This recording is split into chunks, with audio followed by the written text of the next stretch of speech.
সাগৰ, তুমি সাগৰ, কিমান গভীৰ তোমাৰ বক্ষ সেয়া কোনেও নাজানে।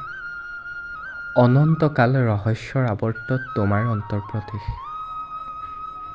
মাণিকৰ সন্ধানত কতজনৰ কিমান প্ৰচেষ্টা।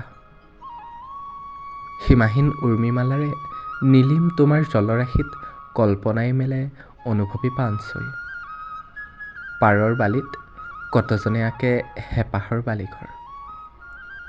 কোনোজনে পাহৰে দৈহিক ভাগৰ নান্দনিক সৌন্দৰ্যৰ মধুৰ পৰশত। তোমাৰ আছে জীৱনদায়িনী শক্তি, তোমাৰ বুকুতে মৎস্য চিকাৰ কৰি বহুজনে পালিছে ঘৰ সংসাৰ। লৱণ যোগানেৰে তুমি মানুহৰ কৰি আছা উপকাৰ। ইখন দেশৰ লগত সিখন দেশক সাগৰীয় জাহাজৰ মাধ্যমেৰে তুমি গঢ়িছা যোগাযোগৰ সোপান।